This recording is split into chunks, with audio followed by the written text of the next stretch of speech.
नमस्कार.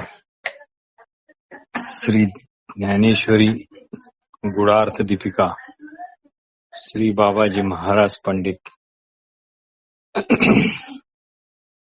भाग 92. तर अशा प्रकारे इंद्रिय सुखाकरता देह इत्यादी 5 साधने कर्माचे साधन म्हणून वापरले जातात. पण या साध्य व साधन यांच्या घोटाळ्यात आत्मा कसा व्यर्थ गोवल्या जातो ते अर्जुना ऐक.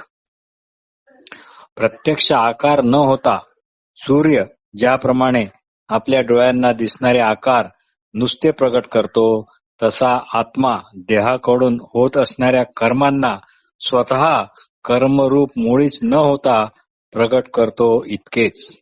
आरसा व प्रतिबिंब हे दोन्ही स्वतःच न होता पाहणारा मात्र आरसा व प्रतिबिंब दोघांनाही पाहतो. स्वतः काही न करता आपल्यामुळेच दिवस रात्र होतात हे सूर्याच्या गावीही नसते. स्वतः काही न करता आपल्यामुळेच दिवस रात्र होतात हे सूर्याच्या गावीही नसते. तसा कर्म व कर्ता या दोघांनाही एकच आत्मा प्रकाशमान करतो. तसा कर्म व कर्ता या दोघांनाही एकच आत्मा प्रकाशवित असतो.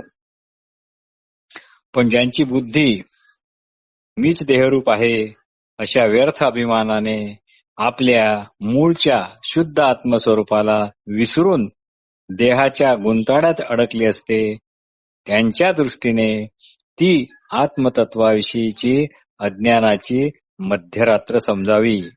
प्रीती आणि मोह यांच्यामुळे बुद्धी देहालाच व्यापून असते, किंवा जे चैतन्य ईश्वर ब्रह्म यांना देहाच्याच मर्यादेने पाहते त्याला आत्मा कर्ता आहे असे व्यर्थ वाटते. आत्मा कर्मातीत आहे, सर्व कर्माचा साक्षी आहे अशी स्थिती त्याला समजत नाही. म्हणून अमर्याद अशा आत्म्याला तो मर्यादित देहाच्या रूपाने मोजतो, म्हणजे स्वतःला देहापुरताच मर्यादित समजतो. स्वतःच्या देहात असलेला जो मी आत्मा तो कर्मातीत असून देहाच्या सर्व कर्मांचा केवळ साक्षीभूत असा असतो. असा आत्मविषयक विचार त्या माणसाने कधी ऐकलेला पण नसतो. म्हणून तो हे विशाल व सुंदर आत्मतत्व केवळ देहाच्या सीमेतच मोजतो. यात नवलते काय? घुबड दिवसाला रात्र करत नाही की काय? अरे, ज्याने आकाशातील खरा सूर्य कधी पाहिलाच नाही तो डबक्यातील पाण्यात दिसणाऱ्या सूर्याच्या प्रतिबिंबाला सूर्य मानित नाही काय? पाण्यात सूर्याचे प्रतिबिंब दिसले की आपण म्हणतो सूर्याचा जन्म झाला. पाणी आटून प्रतिबिंब नाहीसे झाले की आपण म्हणतो सूर्य नाश पावला.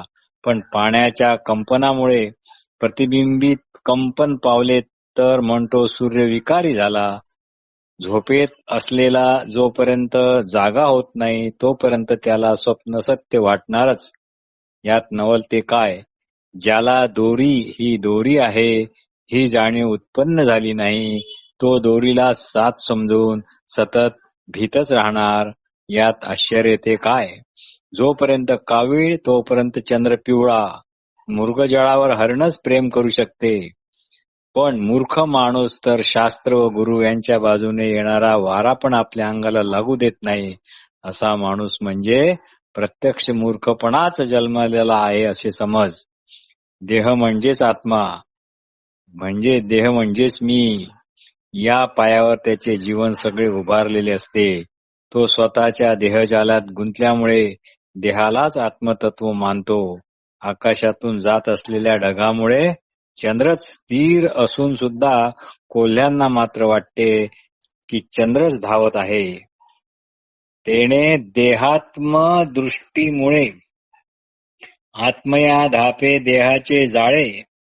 जैसा अभ्राचा वेग कोल्हे चंद्री मानी.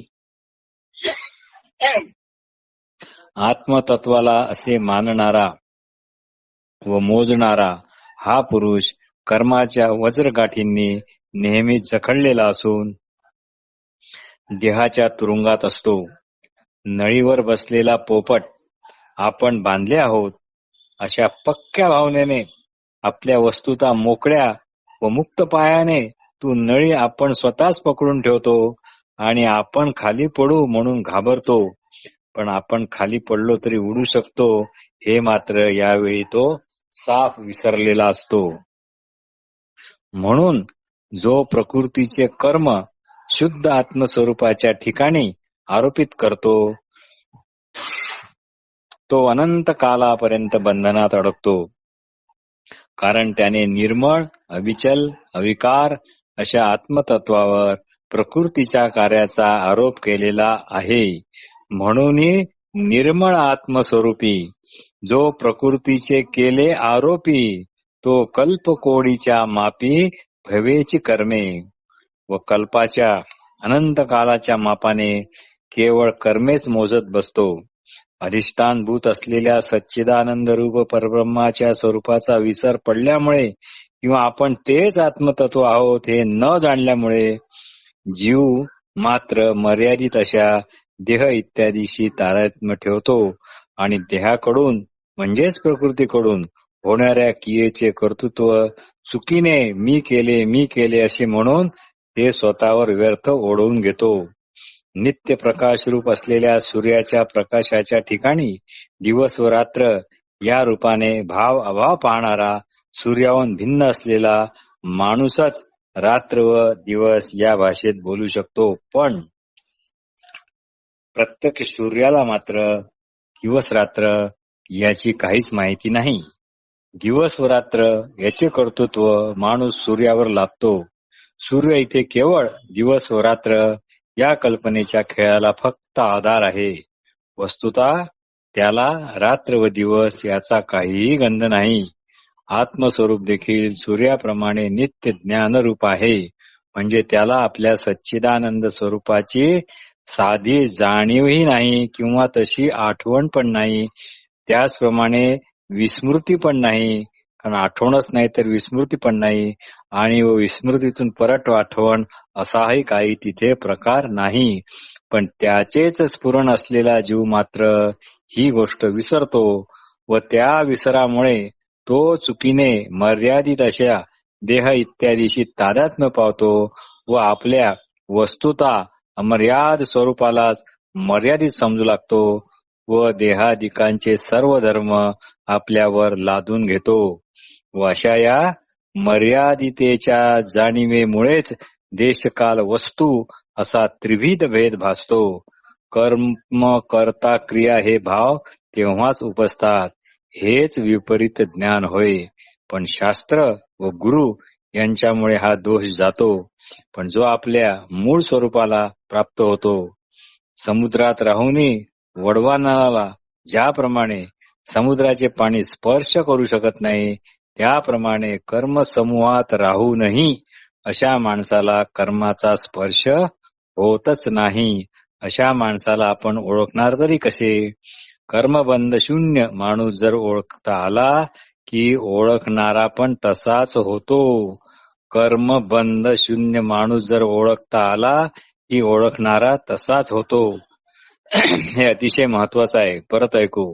कर्मबंध शून्य माणूस जर ओळखता आला की ओळखणारा पण तसाच होतो. म्हणून लक्षपूर्वक अर्जुना ऐक. जसे की दिव्यामुळे अंधारातील आपलीच हरवलेली वस्तू सापडते, तसे हे आहे. ज्ञानाच्या लक्षणाच्या व त्याच्या स्वरूपाला ओळखता आले की आपणच मुक्त होतो. आरसा जितका घासावा तितके स्पष्ट रूप त्यात दिसते. म्हणून आपली मूळची विसरलेली स्वरूपस्थिती प्राप्त करून घ्यायची असेल तर संतांना पण ओळखता आले पाहिजे. देहाच्या डोळ्यावरील मासाच्या चामड्याच्या पापणीचा आणि ज्ञानदृष्टीचा काहीच संबंध नाही.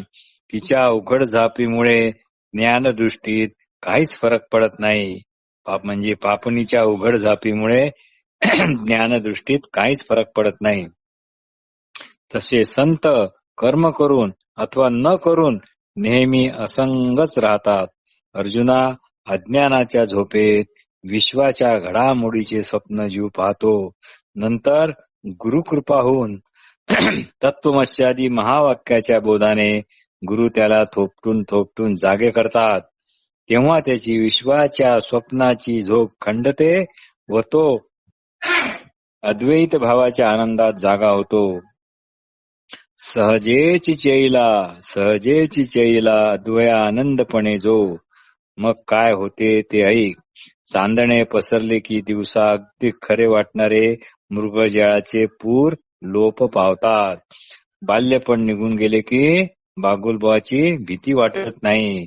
तसे ज्ञानी माणसाचा अहम लोप पावतो. मी आणि माझे, मग या भावनाच राहत नाही.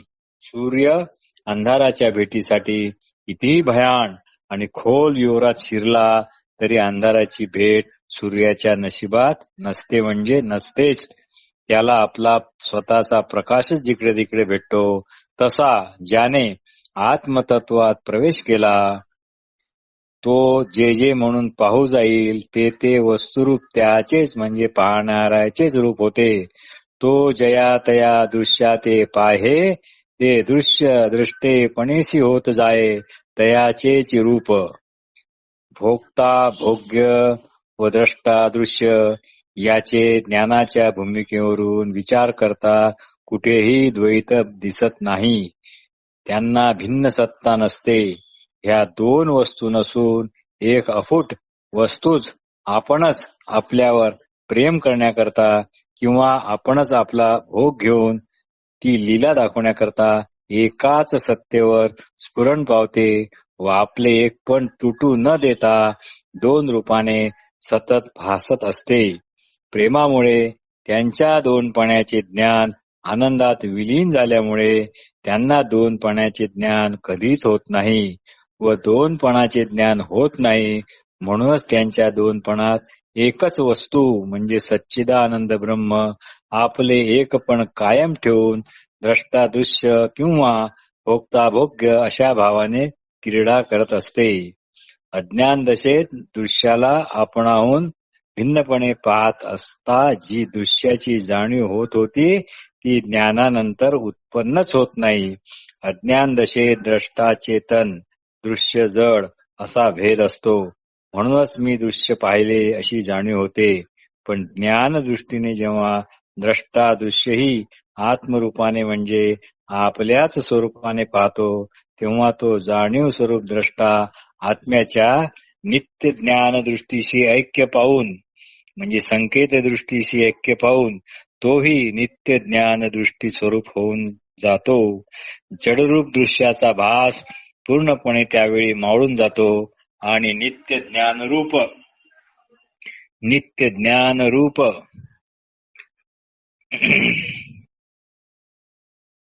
असलेल्या आत्म्याला स्वतःची जाणीव उत्पन्न करण्याची किंवा मिरवण्याची काही गरजच नसते. कारण तो स्वसंवेद्य आहे.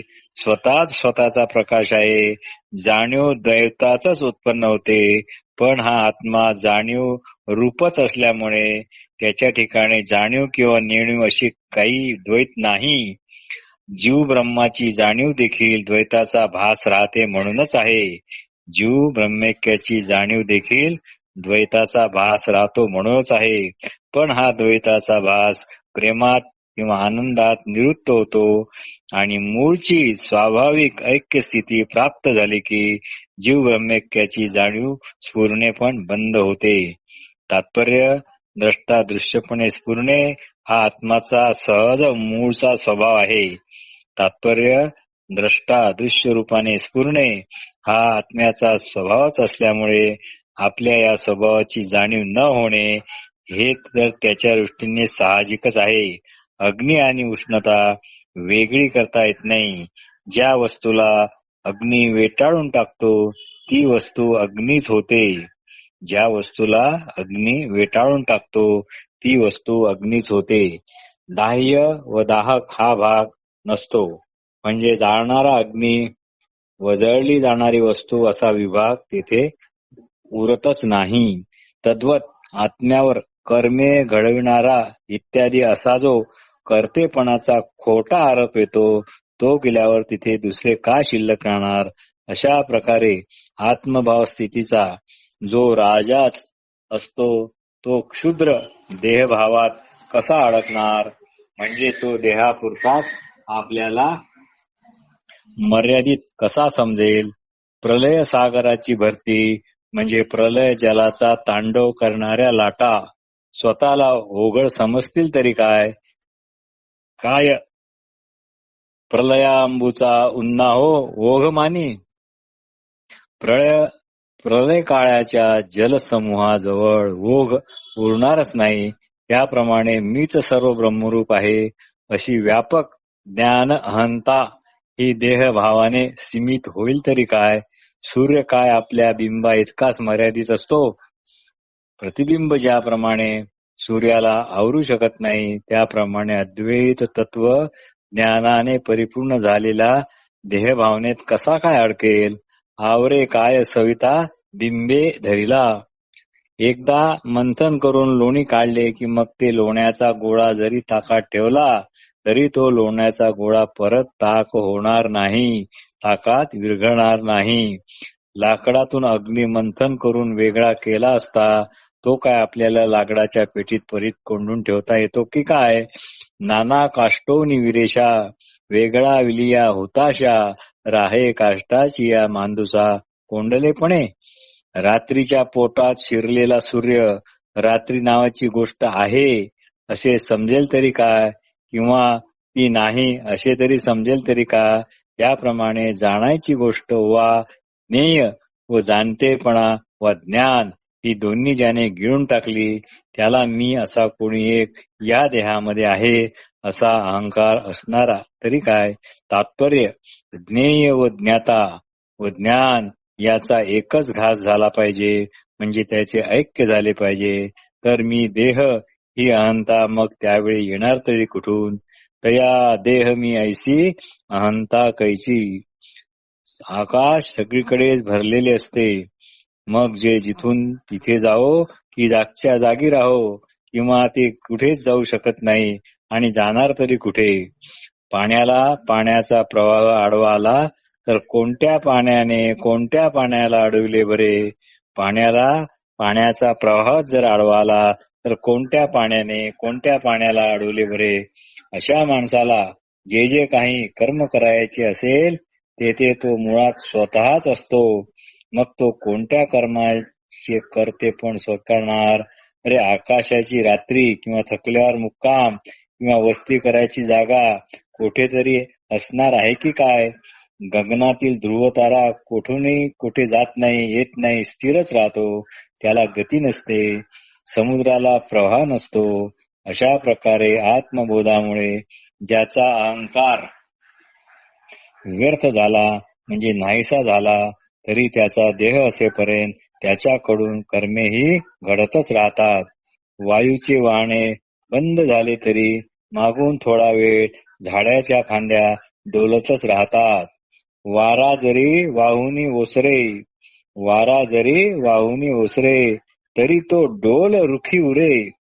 वारा जरी वाहुनी ओसरे तरी तो डोल रुखी उरे. डबीतील किंवा करंडीतील कापूर उडून गेला तरी त्या डबीला काही काळ कापराचा वास हा येणारच. गाण्याची मैफिल संपल्यानंतर गाण्याच्या तंद्रीचा भर संपत नाही, म्हणजे गायन संपले तरी श्रोत्याच्या मनात कुठेतरी त्या स्वराचे गूढ आनंदी परिणाम हे उरतातच. जमिनीवर पडलेले पाणी जिरून गेले तरी तेथील ओलावा थोडा वेळ तरी तो राहतोच. पश्चिमेला सूर्य मावळल्यानंतर त्या दिशेकडील आकाशात आनंद देणाऱ्या रंगाच्या छटा थोड्या वेळ प्रकाशमान राहतातच. म्हणजे सूर्याची प्रभा कौतुकवश दिसतच राहते. वेगाचे बळ अंगात आहे तोपर्यंत लक्ष वेधणारा बाण वेध झाल्यावरही आपल्या गतीने थोडा तरी पुढे जातच राहतो. चाकावरचे तयार झालेले भांडे कुंभाराने काढून घेतले तरी चाकाचे गरगर गरगर फिरणे काही काळ तसेच राहते. याप्रमाणे देहाचा अभिमान नाहीसा झाल्यावरही अर्जुना, ज्या प्रकृती गुणाने देह निर्माण झाला ते गुण देहाकडून कर्मेही घडवितच राहतात. मनात इच्छा नसता कधी कधी स्वप्नेही पडतातच. रोपणी न करता झाडेही कधी कधी उगवतातच. किंवा आकाशात गंधर्व नगराची रचना न करताच झालेली असते.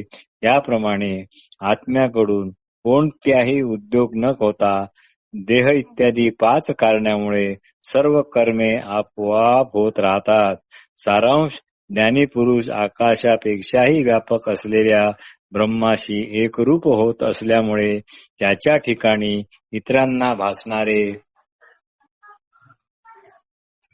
ठिकाणी इतरांना भासणारे कर्मादी भाव त्याच्या ज्ञानात केवळ ब्रह्मरूपच असतात. त्याच्या ठिकाणी अज्ञानामुळे आलेला त्रिपुटीचा भाव केव्हाही उमटत नाही. प्रारब्धाने त्याच्याकडून सर्व कर्मे होत असले तरी ते सर्व कर्म इत्यादी त्याला आपला स्वभाव म्हणजे चिन्मात्र स्वभाव रूपच आहेत असे वाटते. मग त्या कर्मामुळे सर्व जगाचा संहार हो अथवा नवीन सृष्टी घडो, विधेही माणसाला त्याचे काहीच वाटत नाही. कमळ जसे सुकते किंवा कसे उमलते या दोन्ही गोष्टीशी सूर्याला किंवा कमलाला काहीच घेणे देणे नाही. बीज पडून जमिनीचे तुकडे तुकडे होत अथवा पाऊस पडून हिरवळ माजो या दोन्ही गोष्टीच्या आकाशाला काहीच सोयसुतूक नसते. तसा ज्ञानी देहात असूनही देहातीत भावात राहतो. स्वप्नातून जागा झालेला मनुष्य जागेपणी ते स्वप्नातील जग पाहत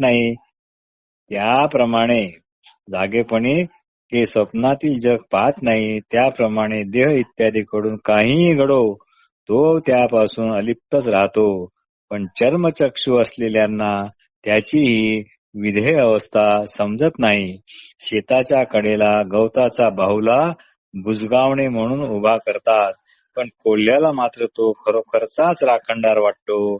एखाद्या वेड्या माणसाने कपडे घातले की नाहीत हे इतरांनाच ठरवावे लागते, किंवा युद्धात ठार झालेल्यांच्या जखमा इतरांनाच मोजाव्या लागतात.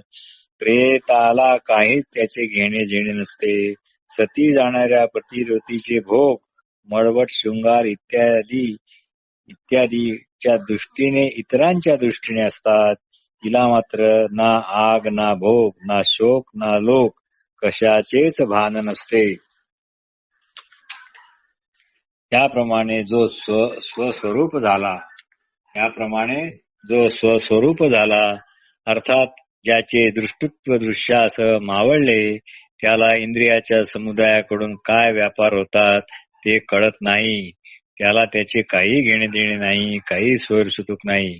तात्पर्य, आत्मबोध झाला की दृश्यद्रष्टा या भेद कल्पनाच मावळतात. अर्जुना, मोठ्या लाटेने लहान लाटेला गिळले म्हणजे मोठ्या लाटेने लहान लाट नाहीशी झाली असे पाहणारे समजतात. पण पाण्याच्या दृष्टीने कोण कोणाला गिळले? कर्माच्या ठिकाणी ज्ञानाला सच्चिद आनंद रूप ब्रह्माचेच दर्शन घडत असते. जग म्हणजे एक नाना प्रकारच्या वस्तूचा समुदाय आहे व त्या नाना प्रकारच्या वस्तूची ती नामरूपे आहेत असे अज्ञानी हा समजतो. तर चैतन्य ही एकच वस्तू आहे आणि तिचीच सर्व नामरूपे आहेत असे ज्ञानी समजतो. मग यांचे विषय सेवन म्हणजे चंद्रावरच चंद्र प्रकाशाचे पडणे होय. म्हणजे अशा ज्ञानी पुरुषाचे विषय सेवन म्हणजे चंद्रावरच चंद्रप्रकाशाचे पडणे किंवा समुद्राच्या पाण्याचाच वर्षा होण्यासारखे आहे. अग्नीला अग्नीचा संयोग कसा जाणार तसा अग्नीला अग्नीचा संयोग झाला तर तो कसा जाणार तसा ज्ञानी आत्मस्वरूपाशिवाय काहीच जाणत नाही. त्याचे व्यवहार फक्त प्राक्तनानेच घडत असतात. पण अज्ञानी ते व्यवहार भावाने त्याचे कर्म असे समजतात आणि त्याला कर्ता मानतात.